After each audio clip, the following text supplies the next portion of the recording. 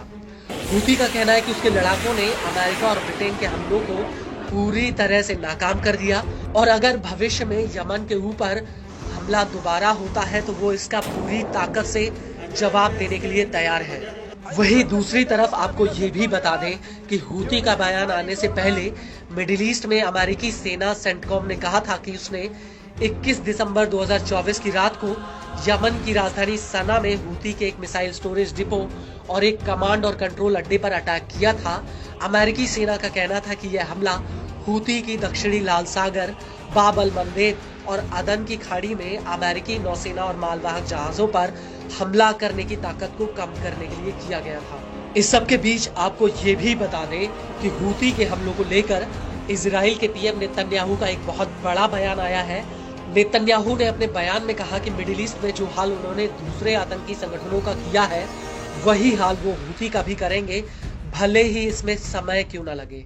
כפי שפעלנו בעוצמה נגד זרועות הטרור של ציר הרשע של איראן, כך נפעל נגד החות'ים. רק שבמקרה הזה אנחנו לא פועלים לבד. ארצות הברית וגם מדינות אחרות רואות כמונו את החות'ים כאיום לא רק על השייט הבינלאומי, על הסדר הבינלאומי. ולכן אנחנו נפעל בעוצמה, בנחישות ובתחכום.